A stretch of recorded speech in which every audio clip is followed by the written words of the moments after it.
Monsieur Langlois disait que ça allait me faire plaisir que d'entendre ce que je savais déjà et ce que j'ai dénoncé aussi, à savoir que les chiffres de la délinquance à Marseille sont largement falsifiés, truqués. Moi, je ne prends pas de plaisir. Je ne suis pas comme Monsieur Castaner qui prend du plaisir, lui, à sanctionner, à dissoudre. On ne demande pas à un ministre de l'Intérieur, de surcroît, de prendre du plaisir dans ce qu'il fait, mais de prendre des mesures concrètes, des mesures qui s'imposent pour protéger à la fois les Français en général et les policiers en particulier, et de ne pas être dans la censure, de ne pas écarter la réalité du terrain, de toutes les réalités. Ce qui me gêne un peu dans la démarche de M. Langlois, c'est que l'on pourrait croire que la police tous pourris, que la police tous violents, que la police doit être dénoncée. Le terme est quand même assez connoté et péjoratif. Il est clair que les policiers sont pris dans un étau, celui d'un côté la crapulocratie, les crapules, les délinquants, de plus en plus violents, et une certaine hiérarchie. Pas toutes, parce que moi je connais... Non, mais la question qu'il pose, c'est est-ce qu'on peut encore critiquer le gouvernement? C'est peut-être ça aussi.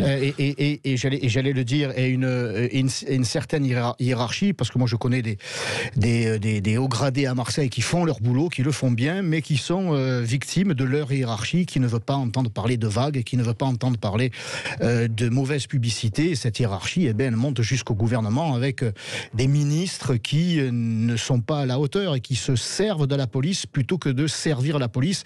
Et quand on sert la police, on sert la population. Donc il y a à ce niveau-là une véritable censure, parce que les ministres de l'Intérieur se servent des policiers, se servent de l'institution policière pour assurer non pas la protection des Français, mais la protection de leur carrière. Et ça devient insupportable pour les policiers, et ça constitue une partie de ce qui entraîne une grande démotivation. Je crois que plus de 60% des policiers, 69% des policiers, je crois, sont démotivés parce que sur le terrain, ils n'ont pas les moyens, ils font face à une hyper-violence, et leur hiérarchie, une certaine hiérarchie, et fait preuve, elle aussi, d'une hyper-violence par la pression qui est la leur sur ces policiers qui ne peuvent plus travailler, qui ne peuvent plus rien dire. Tout ça, ça donne pas ce climat, mais cette réalité d'hyper-violence au quotidien qui est subie par les Français. Mais est-ce que vous pensez que quand l'enfant est coupable, est-ce qu'il faut également sanctionner les parents? Stéphane Ravier. C'est une évidence. Moi, à mon tour, raconter une anecdote. Lorsque j'ai pris mes fonctions en 2014 de maire de secteur, quelques semaines après, j'ai dû rejoindre le quartier de la Busserine où un règlement de compte avait eu lieu, et puis un parent qui m'aborde en me disant ah, mais c'est vous le nouveau maire, oui, dans cette cité, les poubelles sont pas ramassées, et puis on peut plus planter un clou dans les murs parce qu'il y a de l'amiante, etc. J'ai écouté ça c'est à moi de le faire, ça c'est pas moi, mais je vais m'en occuper. J'ai dit par contre, vos enfants, est-ce que vous vous assurez le matin à 8h qu'ils sont bien entrés dans l'école? Est-ce que vous, à la sortie de l'école à 17h, vous les récupérez pour les mener chez vous, qu'ils goûtent, qu'ils prennent un moment de détente, à la limite qu'ils ressortent un peu pour s'amuser avec leurs copains, mais après qu'ils remontent chez vous pour les surveiller, faire leurs devoirs, leur apprendre, je dirais, les règles de vie, de respecter la propriété d'autrui, la propriété privée ou la propriété, j'allais dire, les parties communes? Est-ce que vous assumez votre travail de père? Est-ce que votre épouse assume son travail entre guillemets, de maire, ses responsabilités? Il m'a regardé, j'ai dit parce que moi je peux pas tout faire, je ne suis pas là pour ça, le maire n'est pas là pour ça, le préfet ne peut pas tout faire, le ministre ne peut pas tout faire, la police ne peut pas tout faire, chacun a sa place. Et le premier maillon qui va permettre à un enfant d'évoluer dans la société, c'est le maillon familial, c'est le socle, c'est la base, c'est la racine. S'il ne reçoit pas de ses parents ses valeurs, on parle beaucoup de valeurs, moi j'ai reçu, quand je rentrais chez moi, quand j'étais minot, quand j'étais gamin, j'habitais dans une cité à la Morelette. Et bien quand j'arrivais chez moi, ma mère me disait lève tes chaussures, mets tes chaussons, mets tes pantoufles, parce que dessous il y a les voisins. Baisse la musique, il y a les voisins. Quand tu vois une vieille dame, tu l'aides à monter ses courses. Et quand on voyait le gardien, quand on jouait au foot sur la place, quand on voyait le gardien arriver, on se taillait en courant parce qu'on avait reçu cette éducation, et on avait la peur du gendarme. Vous voyez, on respectait l'autorité. Donc tout ce qui doit être transmis aujourd'hui ne l'est plus, et les parents sont complètement déresponsabilités, et j'irais jusqu'à c'est-à-dire qu'une certaine catégorie de parents, il y a le professeur Berger qui est pédopsychiatre et qui a fait une étude sur l'ultraviolence chez les jeunes et qui estime et qui démontre que cette ultraviolence chez les jeunes vient souvent de jeunes gens qui, au sein de leur propre famille, n'ont pas reçu d'empathie, où il y a aussi une organisation qui veut qu'il n'y ait pas d'égalité homme-femme. Donc ils ne reçoivent pas depuis leur naissance. Donc il y a une catégorie en particulier. Il y a, selon ce professeur, des violences dans les familles, souvent liées à une culture intégrant l'inégalité homme-femme. Et quelle culture écoutez, c'est pas la nôtre en tout cas. C'était pas la nôtre en tout cas. Donc il y a cette transmission d'une culture qui repose sur le clan, qui ne repose pas sur, j'allais dire, le respect ou l'approche d'unité nationale républicaine. On agit à partir de traditions claniques, de traditions patriarcales, de traditions qui reposent sur la force et jamais sur le respect d'autrui et ne respectant pas l'autorité. C'est une grande partie de la réalité de la violence chez les jeunes, quand il ne s'agit pas directement de la violence, et ça a été dénoncé par le procureur de la République à Paris, de l'hyperviolence, de la surreprésentation de l'hyperviolence chez les mineurs, mineurs non accompagnés, c'est-à-dire les clandestins dont on dit qu'ils seraient mineurs, mais un rapport du Sénat veut que 70% de ces mineurs seraient en réalité majeurs. Ils sont à l'origine, et notamment en Bretagne, d'une insécurité et d'une hyperviolence qui ne permet plus aux autorités, notamment à la police, d'y répondre tellement elle a explosé. Et encore une fois, je tiens à préciser que c'est le procureur de la République qui dénonce ce fait.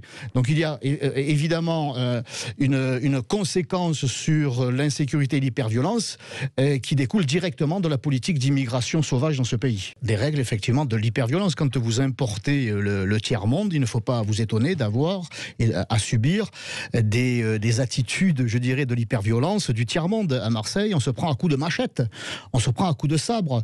C'est quelque chose de nouveau. Ce ne sont pas les Français qui ont évolué dans la violence. Nous avons importé une violence dont on aurait pu se passer et dont on pourrait commencer à se passer, mais il y a là un échec de l'État par cécité, par aveuglement volontaire. On refuse idéologiquement de s'attaquer à ce problème parce qu'on le nie, on est dans le déni, parce que vous comprenez, ça donnerait raison à Marine Le Pen, à Stéphane Ravier, qui ont dénoncé un phénomène, parce qu'il ne s'agit que de ça. Mais on continue à alimenter cette hyperviolence.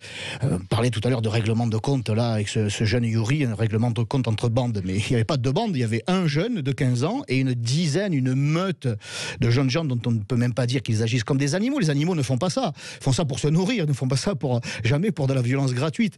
Donc c'est quelque chose de très nouveau en France, parce que nous l'avons importé et la police est assez mais pardon, la plupart sont français. Vous dites qu'ils... Oui, par la grâce du droit du sol. Mais moi, je considère que c'est pas parce que un mouton naît dans une écurie que ça fait de lui un cheval. Si vous voyez ce que je veux dire. Voilà, donc il faut réformer le code de la nationalité. Ce n'est pas parce que vous naissez en France que vous devez obligatoirement obtenir le droit et l'honneur d'être français. Ça se traduit par les actes, par respecter nos coutumes, nos traditions, nos lois, nos policiers, nos institutions, notre histoire, et ne pas cracher dessus en permanence quand il ne s'agit pas de sombrer dans l'hyperviolence. Ça m'amène à vous demander une réaction suite à l'affaire Samuel Paty, cette fois ce professeur décapité pour avoir montré, on le rappelle, ses élèves les caricatures de Mahomet de Charlie Hebdo, qui était devenu un symbole aussi de l'ultraviolence qui sévit de nos jours. Eh bien, vous avez vu, ce collège devait être rebaptisé, et puis finalement le débat est clos. En ouverture du conseil municipal d'Olioul hier, le maire Robert Benevetti est revenu sur la délibération prévue donc pour rebaptiser ce collège en collège Samuel Paty. Le maire y était favorable, mais le corps enseignant et les parents d'élèves étaient contre. Finalement, l'idée a été abandonnée. Oui, ben les crapules ont gagné, les extrémistes ont gagné, les soutiens au terrorisme islamiste ont gagné. La République, la France recule, mais ça s'était déjà passé à Marseille il y a quelques mois, lorsqu'il s'est agi de donner le nom du général Mondieu, j'oublie son nom, que l'on me pardonne, ce militaire qui s'est sacrifié dans le sud-ouest lorsqu'un terroriste a pris en otage Beltrame. Que l'on me pardonne, j'ai oublié son nom, le colonel Beltrame. Eh bien, il s'est agi de donner son nom à une place dans le 15e arrondissement. Les élus qui sont majoritaires dans ce secteur ont fait savoir qui est dirigé par Madame Samia Ghali, sénatrice des Bouches-du-Rhône, un soutien inconditionnel au FLN algérien. Bref, ont fait savoir que la population ayant tellement changé dans ce secteur que de donner le nom du colonel Beltrame à cette place. Samia Ghali s'était opposée. Ces élus, elle n'était pas présente, mais ces élus s'y sont opposés parce que vous comprenez, nous on est sur le terrain et on voit que la population a changé, et de donner le nom de colonel Beltrame à cette place, les habitants de ce quartier vont prendre ça comme une provocation. Et ils ont reculé. Eh bien, nous, à la mairie des 13e et 14e arrondissements, nous sommes portés volontaires pour que le nom du colonel Beltrame soit donné à une place du 14e arrondissement, à proximité d'une école, tout un symbole. Et donc, quand les autorités reculent à ce point, se couchent, sont dans l'aplaventrisme, sont dans la peur, évidemment, qu'en face, le camp d'en face, gagne du terrain, gagne en recrutement, en notoriété, en force et en détermination. Là, il faut être implacable et faire reculer plutôt que de reculer. Mais on a une classe politique qui ne veut pas faire de vagues, parce que ce sont d'abord des électeurs, ces gens-là, ou ce sont aussi des électeurs. Et le clientélisme avec les islamistes en particulier, les crapules en général, eh bien, le clientélisme politique est très important à Marseille, comme dans de nombreuses grandes villes, malheureusement. Un mot simplement, pour ce que vient de dire M. Langlois, ce à quoi j'adhère tout à fait. Je ne sais pas comment je me suis exprimé tout à l'heure, peut-être, sans doute j'ai été mal compris, mais les policiers, effectivement, n'ont pas peur. Malgré les 10 790 policiers et gendarmes blessés en 2018, malgré 80 policiers et gendarmes qui se sont suicidés, c'est ça le bilan pour les policiers, 80 policiers et gendarmes qui se sont suicidés en 2019, eh bien ces hommes et ces femmes qui sont des pères de famille, des mères de famille, vont au contact, ils vont au carton, et ce qui les inquiète, c'est même pas la crapule qui est en face, c'est effectivement la hiérarchie. Alors c'est vrai qu'il y a de la bureaucratie, ils sont victimes de la bureaucratie parce qu'ils sont tellement surveillés qu'ils doivent remplir des tonnes de papiers pour justifier une interpellation. Alors s'ils sortent leur arme de leur étui, alors là, ils passent des heures à remplir des papiers, mais ils sont surtout victimes d'une idéologie. Le policier est devenu le délinquant. C'est le monde à l'envers, pendant que le délinquant, lui, est devenu la victime de la société, voire la victime de la police, qui ne fait que son travail, parce que dans ce pays, la police est républicaine. Et il y a une inspection générale de la police nationale, dite la police des polices, qui fait son travail. Il y a eu 300 enquêtes l'année dernière ou en 2019, et un tiers, je crois, avec un tiers de sanctions. Donc, lorsque des policiers commettent des erreurs, voire des fautes, voilà, ça peut arriver. Il y a des sanctions. Qu'on ne fasse pas croire que les policiers puissent agir comme ils le veulent, quand ils le veulent. Ils respectent les règles, et pour ceux qui ne les respectent pas, il y a une institution qui est l'IGPN, qui contrôle leur travail et qui les sanctionne. Donc, et pour répondre à votre question, c'est pas des supporters, ça, c'est pas des supporters, et ça, c'est un exemple de plus de l'hyperviolence de certains jeunes qui se croient tout permis, et qui, parce que l'Olympique de Marseille enregistre vraiment de mauvais résultats. Bon, il faut dire que l'Olympique de Marseille joue à 12 d'habitude, 11 joueurs plus les supporters dans le stade, et là ils sont privés du 12e joueur depuis quelques mois, et on voit bien que les résultats en pâtissent, même si en réalité je crois qu'il y a des dissensions entre certains joueurs, parce qu'un a eu une prime, l'autre n'a pas eu de prime. Je ne citerai personne, ce qui se ressent, les images étaient très violentes, ce qui se ressent sur le terrain et dans les résultats. Donc du coup il y a une bande de délinquants, de délinquants qui attaquent le centre d'entraînement Robert Louis Dreyfus, à la commanderie à Marseille. On se croit tout permis, peut-être qu'on a laissé d'ailleurs depuis un certain nombre d'années à certains groupes de supporters un pouvoir ou des pouvoirs, des libertés que l'on n'avait pas à leur accorder. Et à partir de là, ils se croient tout permis et se permettent tout. Donc là, je suis convaincu que la police aura fait son travail. travail et que c'est à la justice aussi de le faire, parce que si la police est démotivée, c'est pas parce que le boulot, elle le fait. Elle arrête les crapules comme elle aura arrêté les délinquants là, pour ce qui s'est passé à Marseille. Mais si derrière la justice est injuste, si elle ne condamne pas par idéologie, par manque de moyens, eh bien les policiers, encore une fois, sont complètement démotivés. Mais j'ajoute ce que j'ai déjà dit, ils restent pour la plupart sur le terrain et ils ont envie d'accomplir cette mission que de servir la population. Voilà, moi je leur tire vraiment mon chapeau, parce que dans les conditions dans lesquelles ils travaillent, à Marseille en particulier, il faut vraiment avoir la foi. Hein. Monsieur Langlois nous a rapporté quelques cas, quelques brebis qui seraient galeuses. Moi, je ne les nie pas, mais ce que je souhaite, moi, c'est qu'il y ait une enquête avant. Je ne condamne pas a priori, contrairement au ministre Darmanin qui, dans l'affaire Zecler, a condamné immédiatement. Il a demandé la suspension, il a exigé des sanctions avant même le début de commencement d'enquête, alors que ce monsieur Zecler, il est quand même... Non, mais il y avait des images quand même là. Oui, c'est quand même monsieur Zecler, un multirécidiviste qui sentait le cannabis et qui a refusé de se soumettre au contrôle de police. Ça n'autorise pas la police après, ça n'autorise pas la police à utiliser trop, je dirais, de muscles, mais il doit y avoir une enquête. Le ministre n'a rien à exiger, et encore moins de sanctions avant que l'enquête ait pu aboutir. Monsieur Darmanin a tombé le masque, il a lâché ses hommes. C'est une situation et une annonce tout à fait symbolique. Parce que monsieur Darmanin, après quelques mois de tweets musclés, parce que c'est un ministre tweet, il fait beaucoup de tweets, beaucoup d'annonces, mais dans la réalité, on voit qu'il est comme ses prédécesseurs, il est dans l'habillage.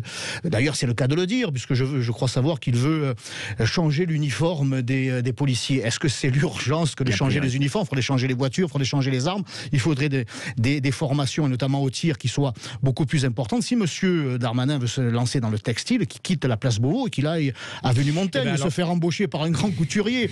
Les policiers attendent des moyens matériels, un soutien, et pas des condamnations a priori de la part d'un ministre. Et celui de l'Intérieur, c'est absolument insupportable. Le premier courage pour monsieur s'il doit participer à cette réunion, à ce Beauvau de la sécurité, c'est de quitter les États-Unis. Je suis sûr qu'il connaît mieux la police américaine qu'il ne connaît la police française.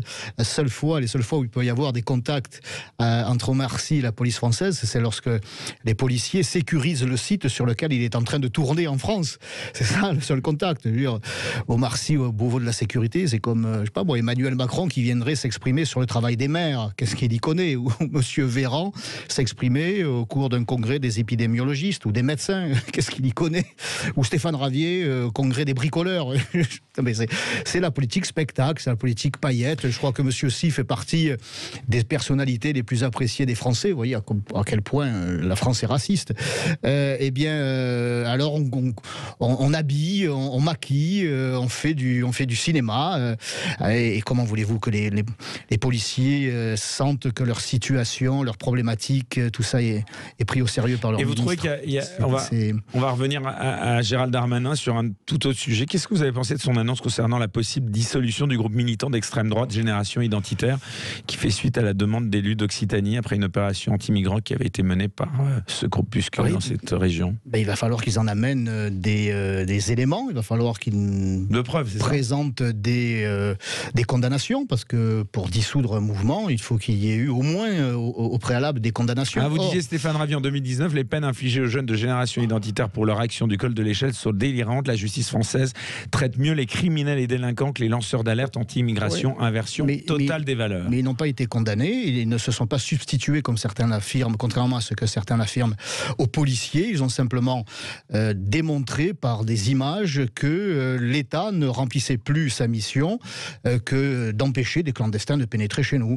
C'est ça la réalité, comme ils l'ont fait encore du côté des Pyrénées. aucune condamnation n'a été prononcée contre eux. Alors M. Darmanin, comme son prédécesseur, M. Castaner, cherche et creuse pour essayer de trouver une justification à une éventuelle dissolution. Mais il a du mal, je crois qu'il a du mal. Il faudrait mieux s'occuper des groupes qui, eux, sont au quotidien ultra-violents, comme les Black Blocs, comme les Antifa, qui s'acharnent sur les policiers, qui font preuve d'une violence inouïe sur les policiers lors des manifestations, et sur lesquels M. Darmanin, comme M. Castaner, ne se sont jamais penchés. C'est quand même assez curieux.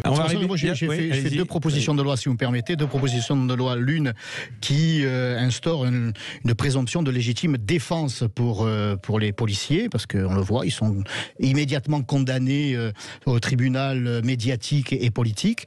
Une proposition de loi que mes collègues, notamment les LR, à laquelle ils n'ont jamais répondu. Voilà, donc j'ai une proposition. Et puis une proposition de loi que j'ai déposée récemment, qui vise à interdire la censure sur les réseaux sociaux. Ce n'est pas M. Zuckerberg, même s'il est propriétaire de son réseau social, à censurer, à dire qui doit tenir, qui peut parler, qui peut s'exprimer, ce que l'on doit dire, ce que l'on peut dire. La liberté d'expression, et je vous rejoins, M. Langlois, est trop précieuse pour que nous la laissions entre certains patrons de multimilliardaires et les GAFA, et eux aussi qui s'inscrivent dans un politiquement très correct. Donc la liberté d'expression est trop précieuse, d'où ma proposition de loi. J'attends que mes collègues LR se prononcent dessus. Alors justement, un mot avant d'arriver au terme de cette émission sur les estimations de ce sondage Harris Interactive révélé mercredi 27 janvier, donc mercredi dernier, selon lesquelles, lors de la présidentielle 2022, ce serait très serré en cas de second tour Le Pen-Macron. Étonnamment, ce second tour, le sondage de ce second tour, il n'a pas été diffusé dans les médias. Ça doit être dû à la marge d'erreur, officiellement. Oui, ça doit être ça. Et voilà, il placerait donc Marine Le Pen. Alors évidemment, au premier tour, elle serait en tête devant Emmanuel Macron. Au second tour, elle serait derrière lui, mais ce serait proche. Ce serait donc 48% pour Marine Le Pen, 52% pour Emmanuel Macron. Vous commencez à y croire, Stéphane Ravier, si Marine Le Pen notamment devenait présidente de la République l'an prochain, et qu'elle vous proposait d'être son ministre de l'Intérieur, vous accepteriez ? Oui. Mais on n'en est pas encore là. Mais vous y croyez en tout cas? Bien sûr que j'y crois. Moi, je me bats depuis un certain nombre d'années. Et je sais que l'on ne pour ça qu'on ne confine pas tout de suite. Il y en a qui laissent entendre qu'il n'y a pas de confinement pour l'instant parce que ça pourrait avoir des conséquences désastreuses sur un plan électoral. On ne gagne pas du jour au lendemain. Il faut savoir convaincre, parce que nous ne sommes pas dans la séduction.